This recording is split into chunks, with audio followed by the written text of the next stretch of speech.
Thank you, first of all, Ilaria, all our friends of NAHR, all the voices, the participants.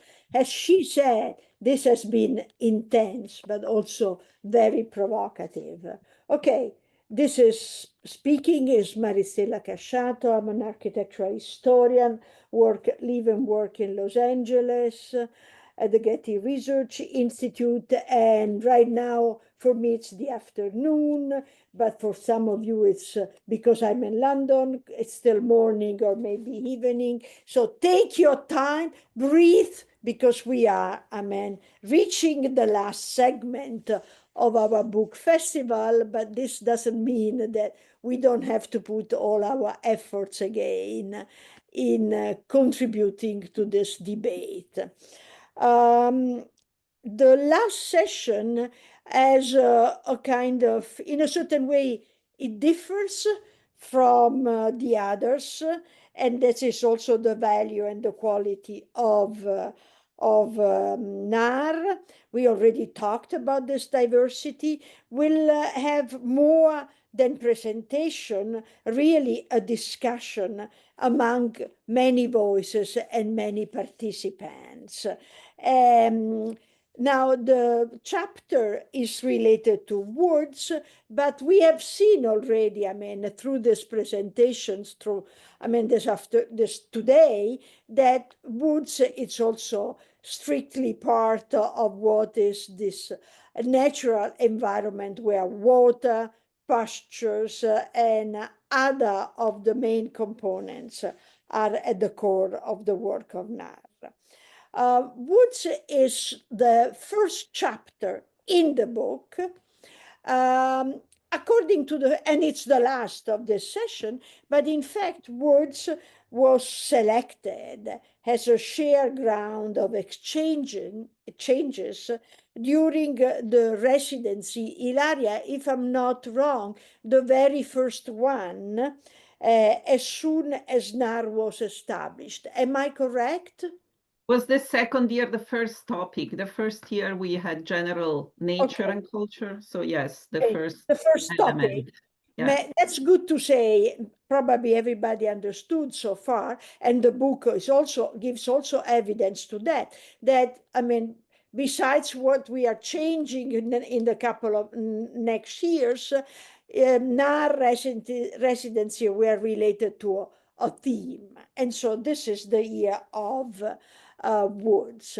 Now, as having the opportunity to elaborate as editor and to work both with the two authors, but also to elaborate the section of the voices, I have to say, that I took a quite initially distant look because, of course, trees, woods, and then forest are a very, very large domain and not exactly my own domain. But I took the advantage in this case with the idea of in my introduction, and also in the introduction, my introduction this afternoon, and the introduction in the book, to relate to the work of two architects. It's a work that is now considered a classic in the literature. The Italian title is L'architettura degli alberi. Now you will see that there are also translations in other languages, and it's a handbook in the field of the landscape of trees in all the declination. Trees then become part of a forest, and woods and forest, and also trees as part of a of a very relevant and current operational practice, a practice that go under the concept of deforestation, for instance, to again the use of the reforestation, and also urban forestry. Now, the two authors of these chapters are not with us today because both are very busy specifically in this season with their research projects. So that's the reason why we are changing a bit the pattern. And I decided to talk initially and then relate this about the work of the two authors that I mentioned, Cesare Leonardi and Franca Staggi, two architects from Modena in Italy. Why to refer to them? Because in 2019, the Fondation Cartier in Paris presented a very large exhibition with many platforms with different practices, artistic contribution. Basically, I mean, simply titled Trees. And it was a very ambitious exhibition devoted to what they consider these exceptional living beings, which, as the pasture, as the grasses, have unexpected faculties, and they are yet widely threatened today. And it was exactly in that occasion, in 2019, that the Fondation Cartier decided to publish the book L'architettura degli alberi into both French and English for the first time. And this made, I noticed, because not only visited the exhibition, but spoke to many in the following months, to many professionals in the field, made a very strong impact. What is this book? Just to give you a sense, it's a large format, very large format book in which the two authors brought together 550 drawings of 212 species of trees. They are all drawn at the same scale, with and without foliage. As well, they included diagrams that depict the projection of the shadows, the seasonal color variation, and also description of each families, illustrating by drawings of leaves, flowers, and fruits. What it is, it's a handbook, it's a comprehensive, I would say, encyclopedia, maybe a bit of a kind of late 19th century idea of an encyclopedia of all this specific, what are called, I mean, living beings, trees.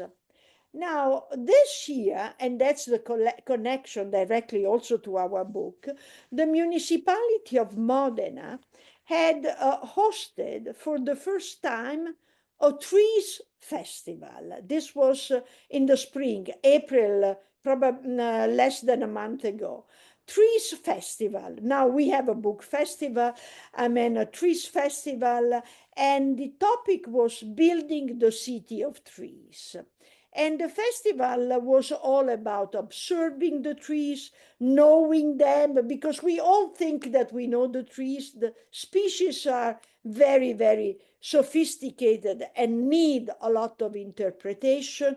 We need to rethink about the relationship we have with the trees, and specifically in urban environment. I guess this was, in a certain way, the idea of the municipality of Modena, which is in a certain way an avant-garde cultural and urban planning municipality with many respect and interest in urban greenery.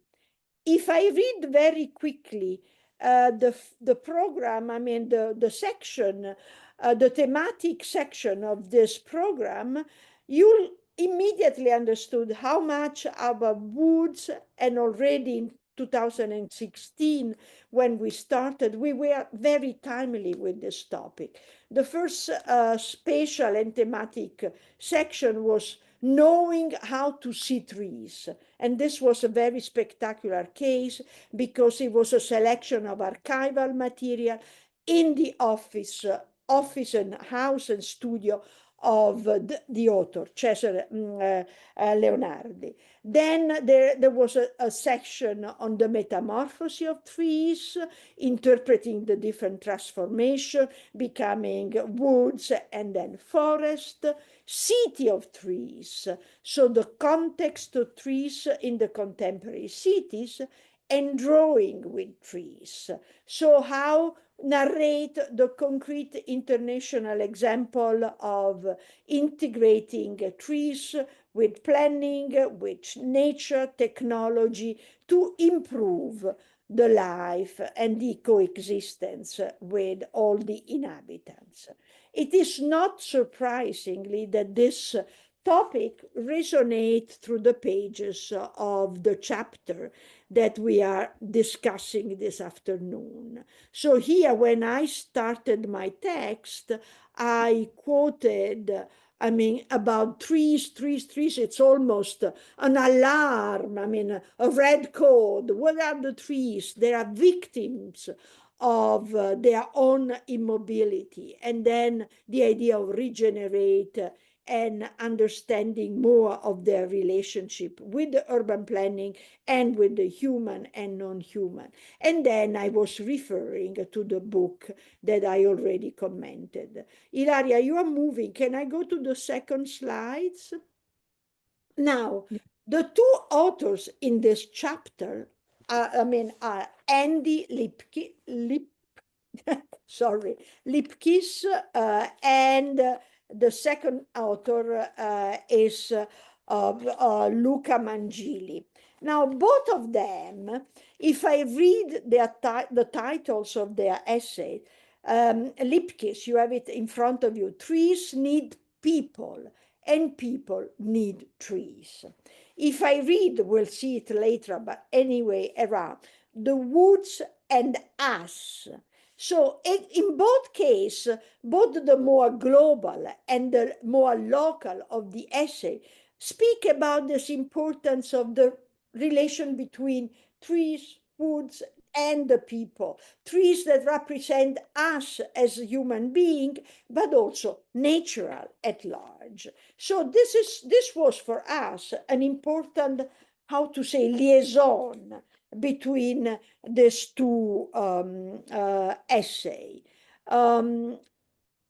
If I read 1 second from before introducing Andy, Andy wrote, trees, woods, and forest have a beautiful, fundamental, and codependent partnership with human.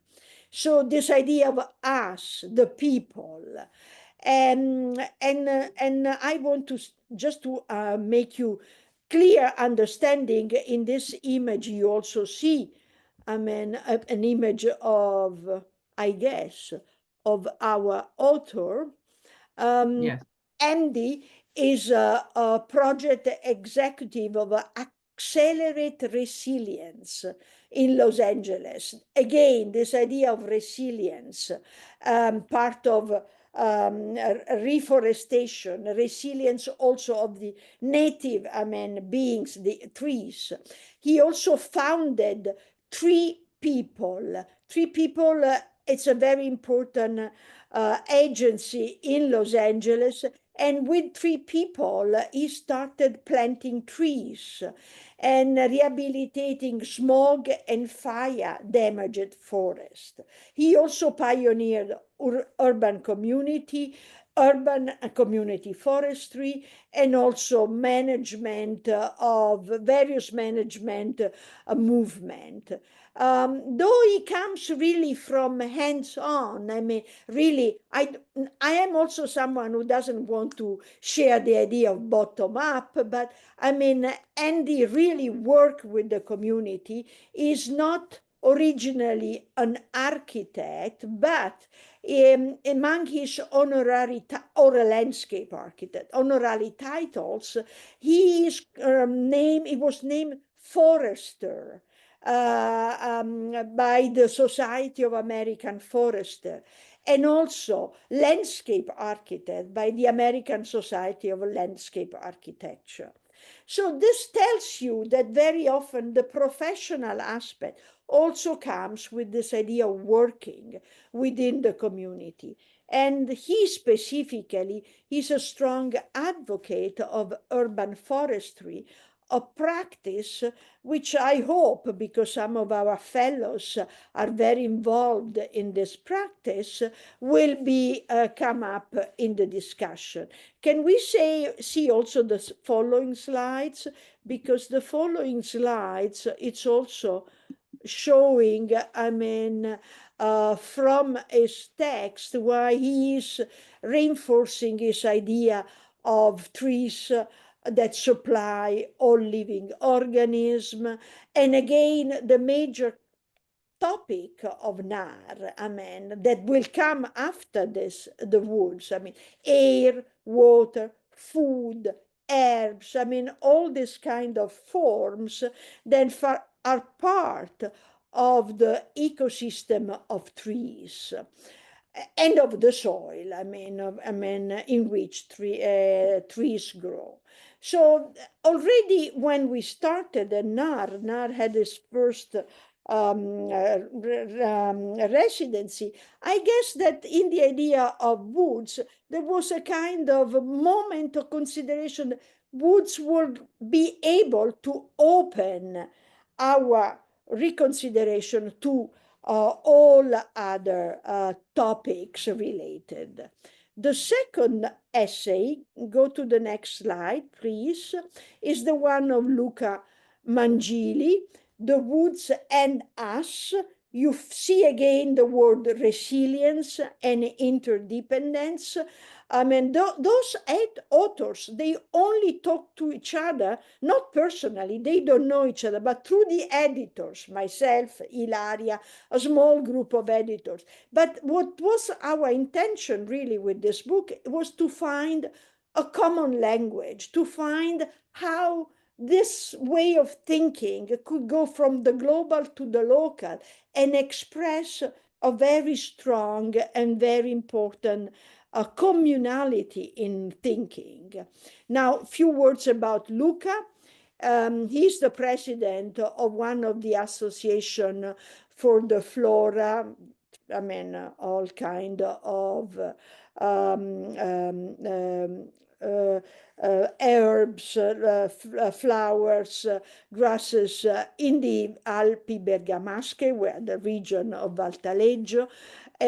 He is also well committed in the construction of green areas in Italy.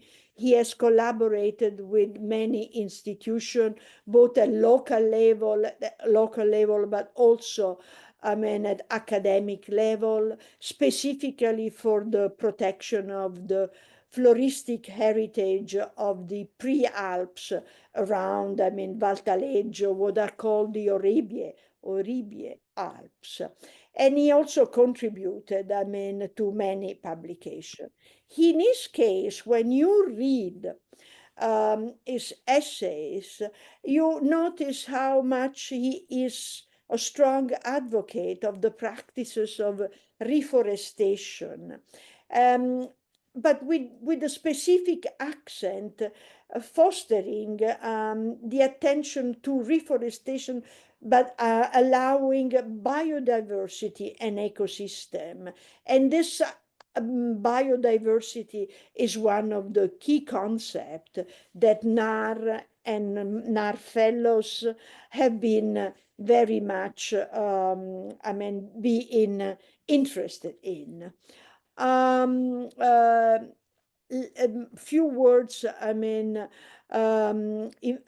he's also, expressing in his essay ideas about investigating woods populated by individual trees, and how do they create ecosystem, specifically because they are individual trees.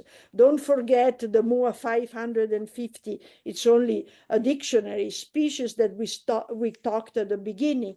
They create the ecosystem of a variety of diverse, for a variety of diverse communities, both human and non-human.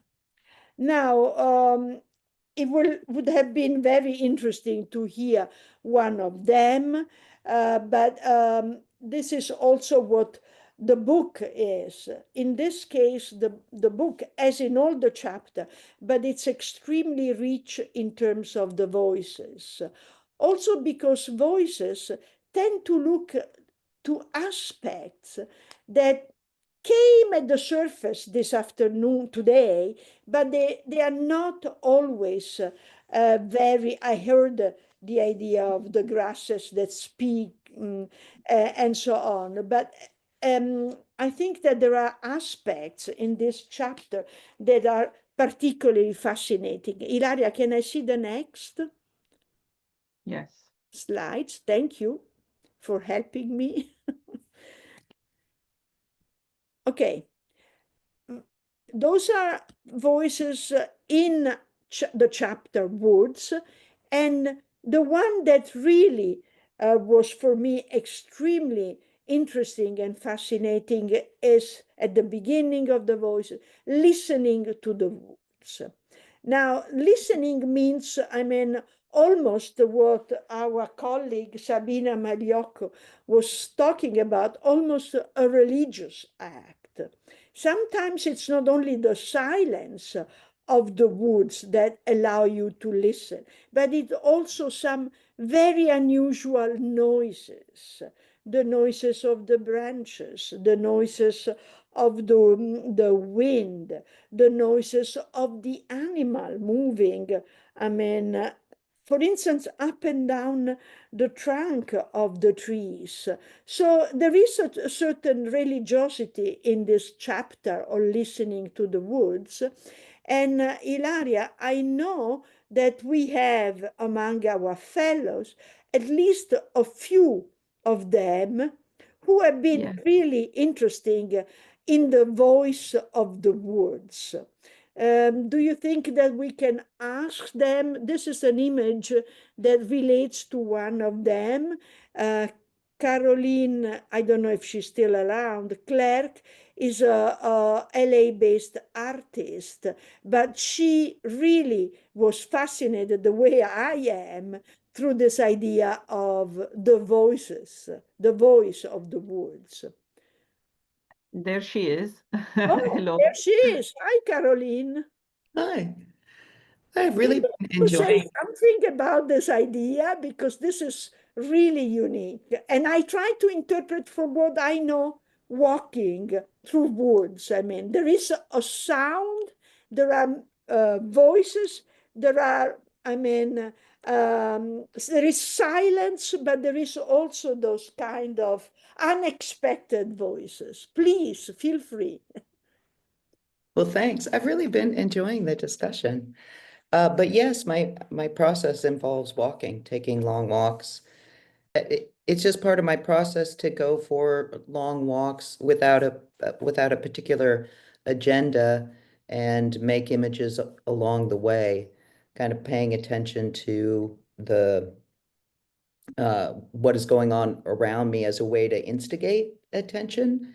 So I found myself there in Taleggio kind of paying attention to where there was curious intersections between, or what I could notice or discern of those intersections between the kind of cultivated spaces and then the quote sort of natural spaces, and how and in what way they intersected, from large scale projects like shoring up the mountains from falling down into the roads to smaller gestures of clearing woods material at the intersection of those cultivated and natural spaces. Or even walking through paths that connected one village from another. So it was a really compelling time. But I don't know if I quite answered your question. Well, I mean, I was thinking because I'm fascinated by the idea of this noises. The noises are very different. How much is the wood um, frightening? I mean, have you ever heard that nature could be your enemy at a certain moment? Oh, I mean, it was more, I mean, as I say, the more religious, how to say, behavior yours, and you accepted, I mean, what was going on around you. Yeah, I think it's interesting at what point you are aware of yourself and at what point you lose that sensibility and are immersed in the immediacy of the environment. And I think certain things, one has to be practical, can kind of trigger concern, a kind of noise you don't recognize. Or even a precipitous path for me was Yeah. challenging. Um, but I think like taking it slowly and respecting the landscape enabled me to lose myself and a sense of time or a sense of whatever priorities or emails I needed to answer to experience a kind of just connection through being yet another organism in a very complicated space that I don't fully understand, but I have a desire to immerse myself in. But I don't know if there are other comments, but I, Caroline, what does solitude means in your work as an artist? Oh gosh, that's a great question. I think it's about letting an experience happen and responding to situations without distraction. And ironically, in these natural spaces, I don't feel alone. I just feel more connected to uh, myself as an organic being that's going to eventually decay. Not to be morose, but I mean, I think it connects you to the earth and to processes of life and death and decay. So Mhm. I think in that respect, it's kind of I don't know, fulfilling. Yeah. Uh-huh. Yeah, okay. Ilaria, you were, I mean, sorry, I interrupted you. No, thank you. Sorry, I'm also fascinated. Caroline, at least when she was at NAHR, was acting as a photographer and an artist, or using an artist using photography, because it's not like this image. I don't know if you want to unveil something of your process also, which I find fascinating, because Yeah. when we look at the images, they are all on focus, and they're all on focus for a reason, right? There is the depth of field that you also perceive while you walk in the woods is tricked somehow. I don't know if you want to talk about it or rather not, but it's fine. Why Sure. not? Yes. Yes, in this process of wandering, I'll take pictures, but the images I take aren't of a singular view. It's more like moments that I find interesting, compositionally, or something that I notice. So it in the space of a very long walk or wander, I'll take many, many, many images. But when for the final work, I composite those images together in the studio. Mhm. So the image that you see is not a singular view or viewpoint, which I think kind of helps to suggest multiplicity and to prioritize the environment because it's not based on the classic kind of landscape view available for our enjoyment.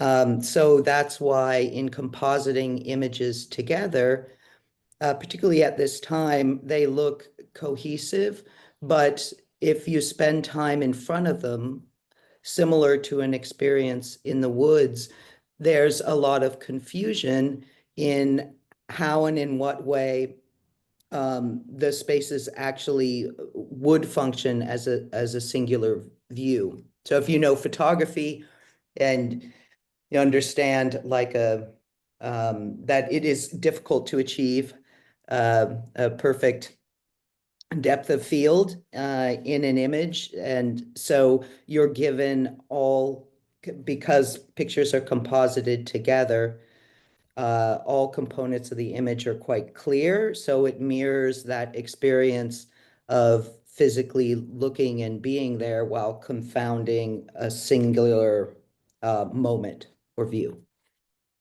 But Yeah. I mean, this, at least to me, Caroline, sorry to take you so long, but also gives me, I know that this is a composite and that's why we want you to talk about this incredible image, but also allows me to see aspect of the wood and the trees. On the foreground, I have those trees that have been falling. They are I mean, probably half dead. I mean, there is something that had happened at a certain moment, maybe naturally or what. While I see them, this much longer perspectival view of those incredibly vertical trees, trunks, which gives it, I mean, the idea that there are almost two worlds in the woods, or maybe even more than two, maybe more, and you as the viewer, but also the user, because you are walking, are receptive of all this. I mean, so it's a very, very overlayered experience. Great. I'm glad and that is indeed what I was thinking about in putting these images together. That sense of the larger forest behind, and then this moment of I think a kind of man-made piling of debris in essence, Yeah. but also that had happened over a long period of time. So it also feels quite natural, these different states of decay Mm-hmm. in the image. Yeah. Thank you. Thank you, Caroline. More comments from other people? I know he's still around, Ilaria.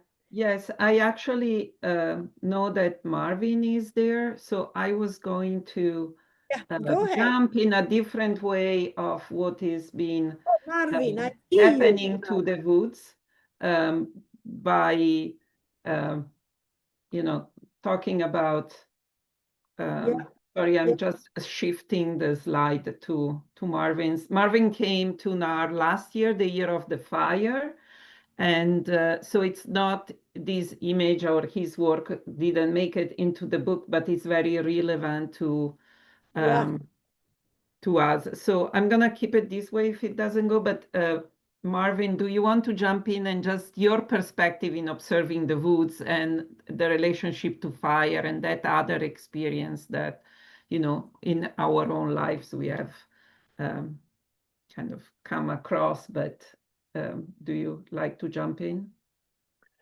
I mean, I didn't. Hello, everyone. Thank you. Hello. The last hours were. Hi. Hi. The last hours were really fascinating. I didn't know that I am going to talk today, so I didn't prepare anything. But the surprise is the most important. But I think that image is really. So I'm an anthropologist researching wildfires, but now I'm also in the state where I have 1 more year and I'm trying to bring all the stories together that I've heard. And so it is really about those many levels and those very different ways how to approach fire, how to talk about fire. And with Sarah, who's on this photo, she took me into this, she showed me those caves where people have been I don't know, like among other things, they have been just sitting around the fire, telling each other stories. And so there you have the woods, the forest, the shelter, and culture and the way how culture develops around around elements coming from the forest and then being burned to keep warm and to give light. And so I don't know, like I think this image and this walk that I had with Sarah, that where she took me with, um, is really kind of anchoring a lot, even though so many aspects of at least my work don't really have to do with rituals or caves.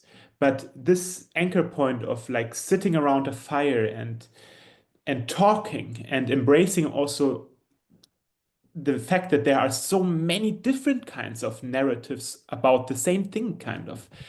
I think this is really important. And does this kind of answer your question, Ilaria? Well, I use this image because your work was very much about, not dissimilar from Sabine in many ways, to interview people, right? Was not just observing the woods after the fires, was the photography of that perhaps, but that just as a jump story also to talk with people. So this was one moment that you were talking. It's not necessarily only the specificity of the cave, but your project in Yeah. itself, right? That is the narratives around the fires and the traumas or the, yeah. Yeah, and but also just as a, I mean, as a methodology, like just really Yeah. sit, like Sarah and I sat there and I listened to her, but we also sat down and we spent minutes just listening to the fire. Mm. And we did the same thing also in the spaces before we entered the cave. So this what also you said before and talked about before, this those moments of silence where suddenly all the sounds get the space to rush in. And I think this is really important for, I don't know, for my research, for but for many more things as well. Yeah. Thank you. Thank Thank you. you. Thank you. You jumped at exactly the right moment. Okay. Ilaria, do we want to say something? I don't know if someone is still with us, like Isabel. I don't see her any longer. But I mean, I don't see her. no, maybe But I think, she was busy, I mean, at a certain moment. yes, and anyone that we would, I mean, they're also very active on the chat. There is Joshua Jacobs that talks Oh, about the sounds of the woods. oh, okay. Joshua is there. I don't see, I mean, okay, Yes, Joshua, tell us. Okay. Yeah, I left a comment in the chat because that idea of speaking with the woods and hearing and listening resonated quite a lot with me.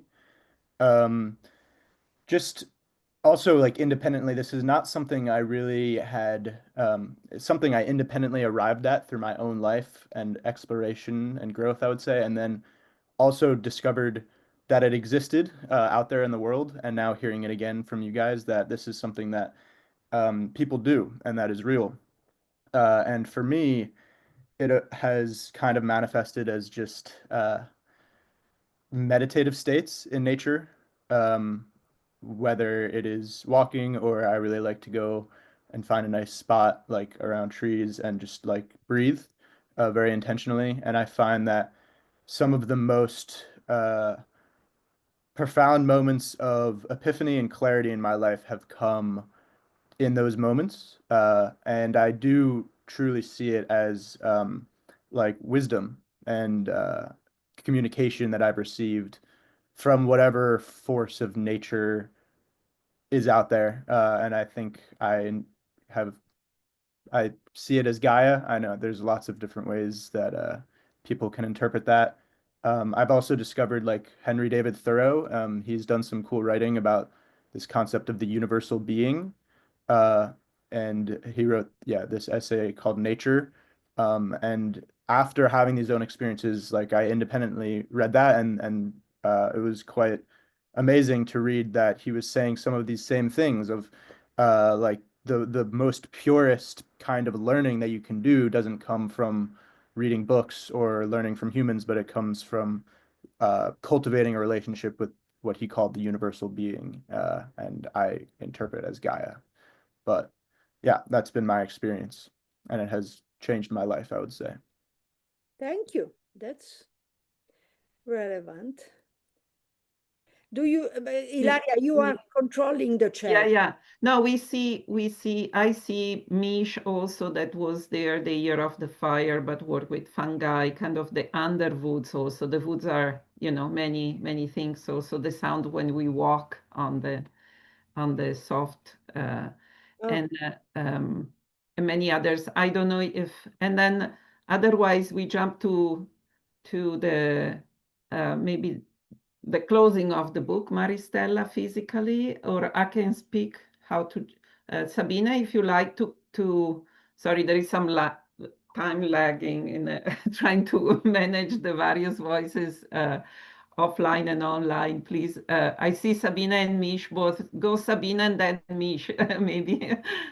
Okay, thank you, Ilaria. I just wanted to speak to Joshua's experience and say how actually widespread that experience is, especially among people who call themselves spiritual but not religious, which is the fastest growing category, really, worldwide in terms of, or rather in the West, in terms of religionists, people who don't subscribe to any particular religion, but who still feel that they are spiritual.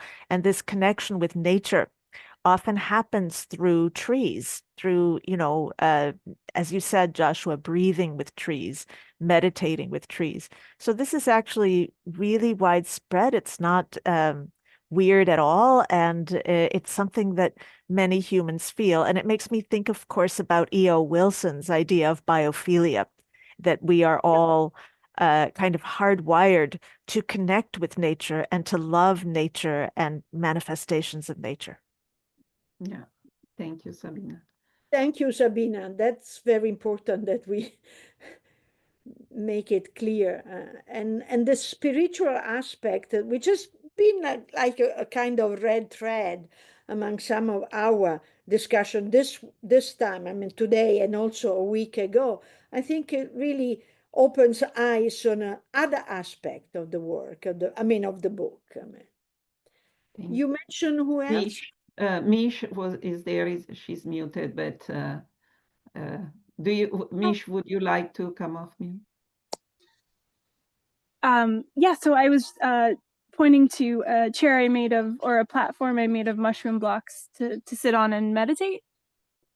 And it's really great to be reminded of taking time to do that, because I recently started a full-time architecture job. And when you were talking, I was thinking of the quote from Louis Kahn, to hear a sound is to see a space. Just going back to how much of our reality is beyond tangible. Yeah. Thank you, Mish. You. Thanks. Maricela, I'm gonna unveil the last slides we have, and because we are moving to the closing 10-15 minutes. So well, the last slide will be a surprise for many people. We will tell more about the slides, but we want to say that the book festival, has been invented really as a celebration of the work we have done with you all. I mean, it has been the result of a strong collective, collaborative efforts, but there is one aspect that I think, I mean, allow me, Ilaria, to say that represents all of us at the best. And it's the aspect of this multi-layered, multicolor, multi-creative ideas that are expressed by this photo. And this is a photo, if I'm not wrong, you will correct me, but I guess I'm right, by a very, very, very dear friend of NAHR, a great supporter of NAHR, someone, April Grimman, whose work has been very influential for all of us, because working as a designer, as a transmedia artist, she always challenged all the boundaries, all the limitation, and always investigating what is the intersection. And April, we wish to close this festival thanking you. She is the designer of, next slide. It's coming, the next slide, slowly. Okay, but April, we know that you are the cover of, I mean, the Transect of Coexistence. And we would like to ask April to tell us something about her picture, her photo, the time when she was an art fellow in Valtaleggio, and the inspiration of this, as I said, multi layers, which means disciplines, colors, natures, that the book cover represents. You've made it impossible for me to respond because Because of what? you said so many things that I'm trying to like pull together to. No, please, please. What can I say? Well,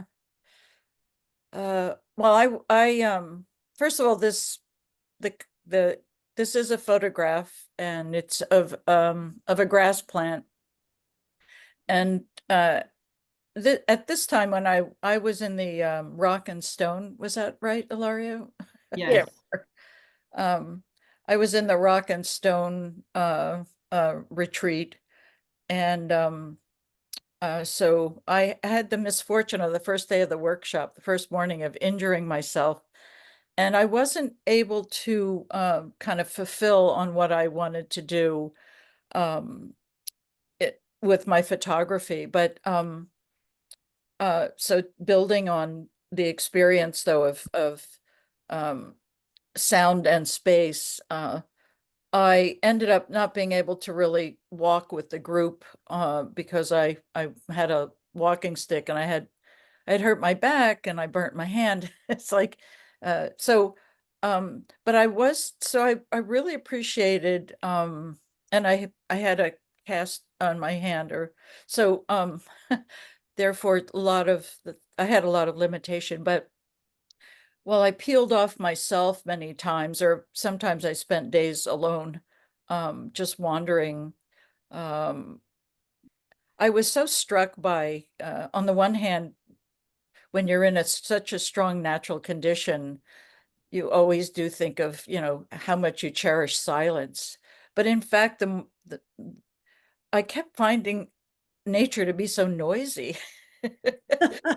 Really isn't any Noisy of the colors. There's no silence really anywhere that I've gone. And I'm a nature freak. Like, I go out to the desert and I stand in the middle of Death Valley and think it's quiet. But then I realized, I'm walking on salt, and that even has a subtle crunchy sound.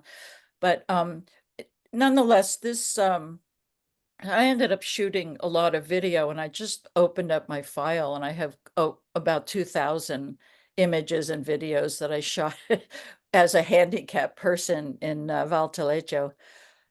However, this is an image, if you want to go back, Ilaria, so I don't see it necessarily Yes. cover, but this is actually a single shot of a grass plant. Ilaria had a problem with it because she said, "Oh, this isn't from, Valtaleggio." But luckily I could defend it by saying, well, you have a California retreat also. My work in photography is very much like, I think, an explorer or discoverer, an archaeologist, where I try to use the technology to capture something in my mind's eye that is, right in front of me that's very colorful. And then by zooming in and enlarging it, kind of discovering more of the reality of what color is and how much color is in color. So this is really a single shot. It's not layered. It is a single grass plant. Yeah, and then the reason I chose this, well, there were several options that I presented, and I actually was really pleased that the committee chose this one, because unlike some of the other cover images that I did that were much more alarmist graphically, this one kind of captured why we're so interested in conserving, preserving, honoring nature. And I think it's just, the color of nature, the form of nature is so uplifting, and it does have, it's good for the spirit.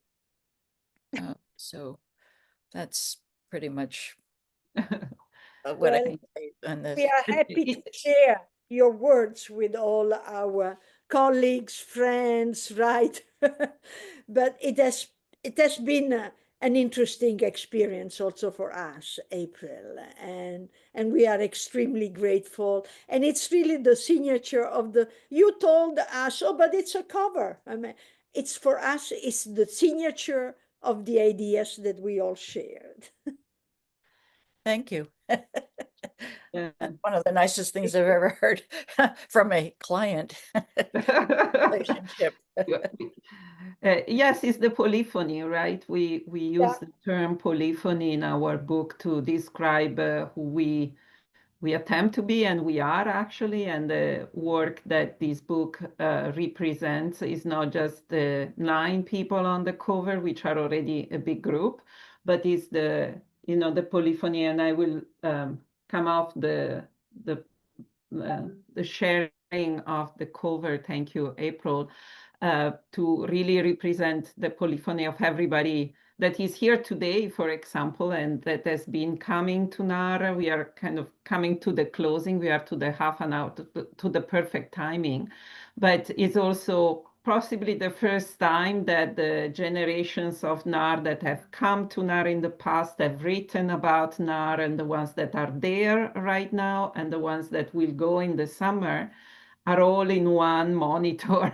And it's quite special because, I see Beatriz from Brazil that is coming. James and Maru are there right now sitting at NAHR, and etc., etc. Sophia will come in the summer. Rachel was with us last week introducing the 8 Hours Festival that we invented for ourselves, and celebrated with the closing of the book that we opened 8 hours ago, etc. So it has been a pleasure to walk through the woods and the book with you all, and its richness is very difficult to really give kind of voice to the 3D, the 2D, etc., and its richness. Maybe there will be more in the future with the new voices that were not included, but certainly are already represented. And if you have not been a NAHR, you are invited to come. If you have been, you can come back. And the community being virtual is also a way to expand these topics. Ultimately, we are here, or first of all, we are here because we care about such issues is the most important part. And merging different disciplines, we hope to make it resonate more and become a discourse that has an impact and provokes a little shift. Changing is a big word maybe, but a shift comes definitely from each of us being committed to something. Yes, the chat was very generative. We'll try to extrapolate the bibliography. Thank you to many of you that use the chat. And I want to thank you, but also thank also the team, of course, Maristella, Asle, Roxanne, and everybody else Anne, Richard, everyone else that is there and has been there for many, many years to make this happen. Any last word, anyone come out of mute and a clap or whatever you like to do? Maristella, any word? I just want to say thank you to Ilaria for making this all Yeah. happen. I think, of course, you are the creator of this organization, and I think we're all really grateful for everything you've done to make all of this happen, not just this event today and last week, but over the last 10 years. Thank you. Thank you, Anne. And I still remember the morning of a Saturday morning when we say, what about a festival of the book? And you say, a festival? What it is? And then we started, and then we say 2 different weeks, 4 hours, 3 hours and a half. So everything comes, from a creative effort. Thank you. Thank you all. Thank you.